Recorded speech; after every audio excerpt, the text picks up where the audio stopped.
बच्चों फिर वेलकम है आपका आज बायो की क्लास में।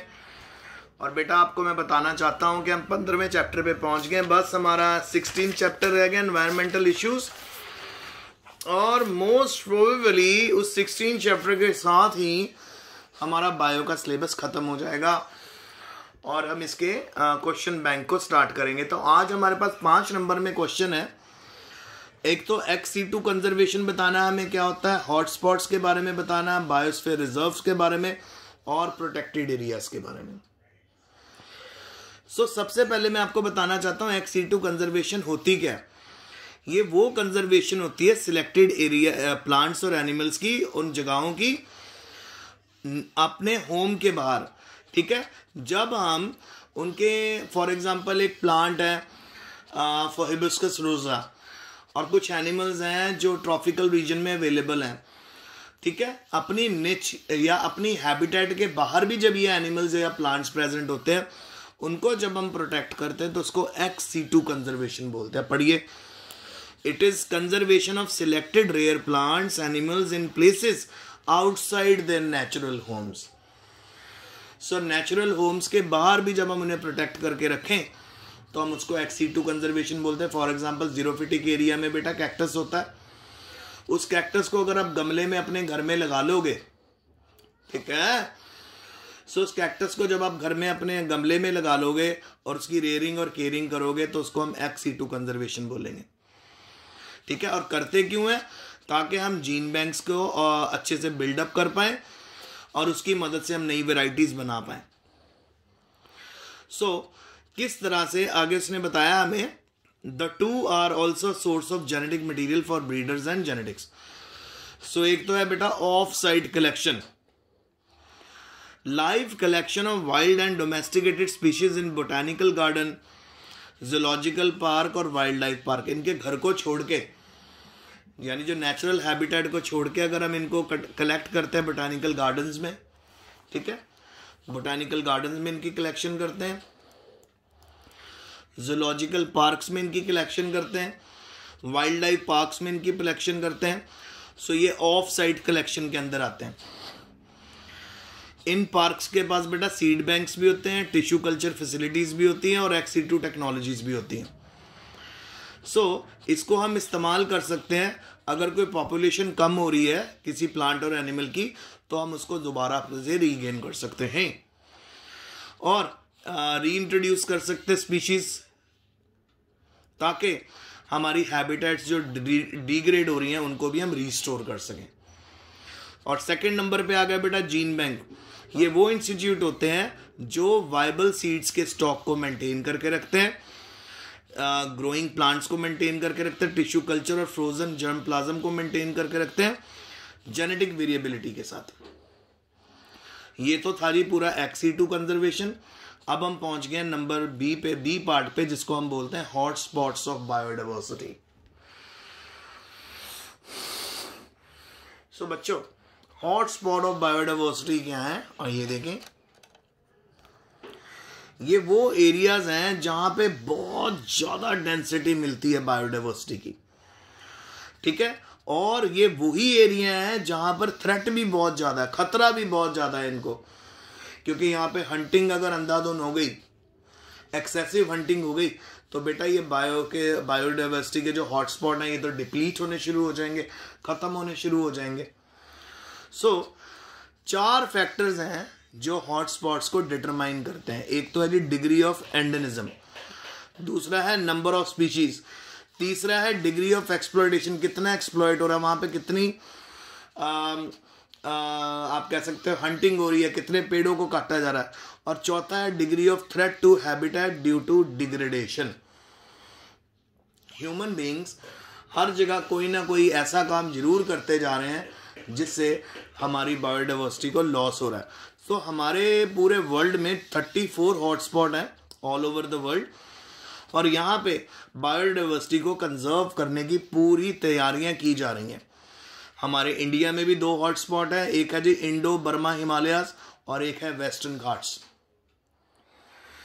पूरी कोशिश की जा रही है, इंडियन फॉरेस्ट्री सर्विसेज यहाँ पे काम कर रही हैं, ठीक है। IFS इंडियन फॉरेस्ट सर्विसेज में भी आप अप्लाई कर सकते हो। जब आप +2 और ग्रेजुएशन कर लो तो एंट्रेंस क्लियर करके आप फॉरेस्ट ऑफिसर बन सकते हो, बहुत अच्छी जॉब है।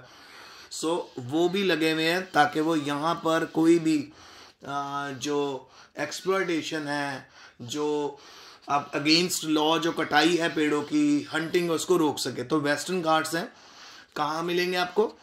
Western coast of India.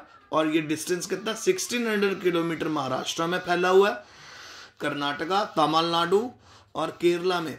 यहां से शुरू होता है, श्रीलंका तक जाता है। 500 metre area tropical evergreen rain forest contain करता है, जबकि 500 से 1500 सेमी एवरग्रीन फॉरेस्ट कंटेन करता है। और मेजर सेंटर जो बायोडाइवर्सिटी के हैं वो है साइलेंट वैली, अम्बलम रिजर्व, ठीक है, अम्बलम रिजर्व। और there is high degree of endemism. Endemism का मतलब यहाँ पे सेविंग, बहुत अच्छे से प्रोटेक्शन है और बहुत ज़्यादा यहाँ पर आपको ऑर्गेनिक मैटर मिलेगा। फिर मैं बात करता हूँ आपसे बायोस्फीयर रिजर्व की, यानी इंडो बर्मा की। इंडो बर्मा हॉटस्पॉट्स कहाँ से शुरू होते हैं? भूटान से शुरू होते हैं और म्यांमार तक जाते हैं। पूरा नॉर्थ ईस्ट रीजन कवर कर लेते हैं। यहाँ की जो वैलीज होती हैं वो एंडेमिक स्पीशीज से भरी पड़ी हैं। एंडेमिक मतलब अपनी ही कंट्री की स्पीशीज से भरी पड़ी हैं। और यहाँ पे ट्रॉपिकल फॉरेस्ट है 1500 m के नीचे।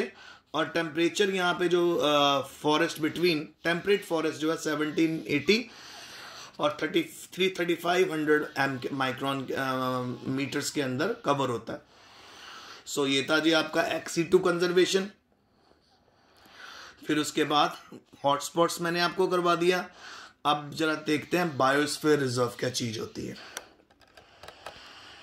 तो यहाँ बायोस्फीयर रिजर्व होते हैं जहां पे हम इकोसिस्टम को कंजर्व करते हैं और उसके जो जेनेटिक रिसोर्सेज होते हैं उनको भी कंजर्व करते हैं। और यहाँ पर 408 बायोस्फीयर रिजर्व है 2002 तक ऑल ओवर द वर्ल्ड। और इंडिया में 14 बायोस्फीयर रिजर्व है। इनमें से टोटल 408 में से 14 हमारे इंडिया में मिलते हैं। समझ रहे हो?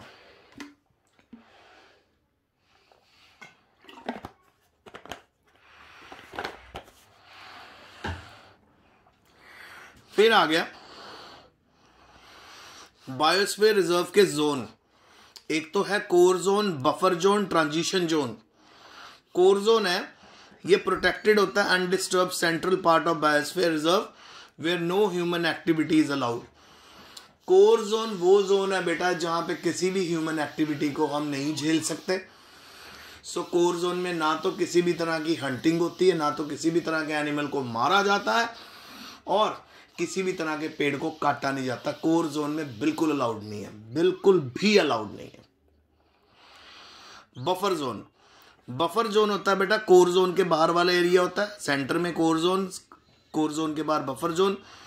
यहाँ पे थोड़ी थोड़ी ह्यूमन एक्टिविटी की जा सकती है, जैसे रिसर्च के लिए आ सकते हैं, वहाँ पे एजुकेशन पर्पस के लिए आ सकते हैं। फिर नंबर 3 पे है जी ट्रांजिशनल जोन।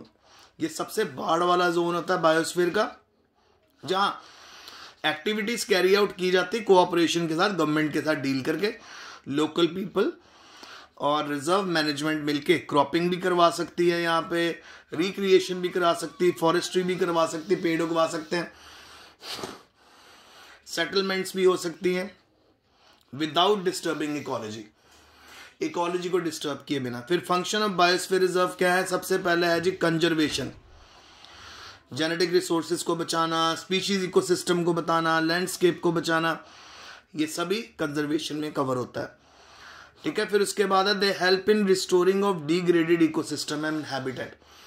जो इकोसिस्टम खत्म हो रहे हैं उनको दोबारा रिस्टोर करने में भी मदद मिलती है। फिर नंबर 3 एजुकेशन को भी सपोर्ट करते, रिसर्च को भी सपोर्ट करते। तो कितने कितने बड़े बड़े बैचेस बेटा यहाँ पे पढ़ने के लिए आते हैं। जो MSc कर रहे हैं, PhD कर रहे हैं, वो बायो से रिलेटेड स्टूडेंट्स यहाँ बहुत आते हैं। रिसर्चर्स आते हैं, नई नई चीज़ें डिस्कवर करते हैं और ये प्रमोट करता है इकोनॉमिक, कल्चर और इकोलॉजिकल डेवलपमेंट को भी। अब प्रोटेक्टेड एरिया आ गया। ये प्रोटेक्टेड एरिया क्या है?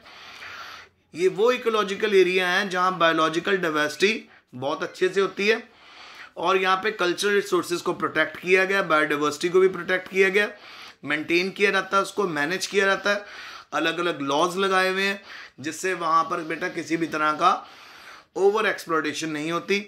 और यहाँ इसके अंदर आते हैं cold desert, hot desert, wetland, temperate forest, tropical forest, ये सभी प्रोटेक्टेड एरिया के अंदर आते हैं। और इसी प्रोटेक्टेड एरिया में नेशनल पार्क, सेंचुरीज और बायोस्फीयर रिजर्व भी आते हैं।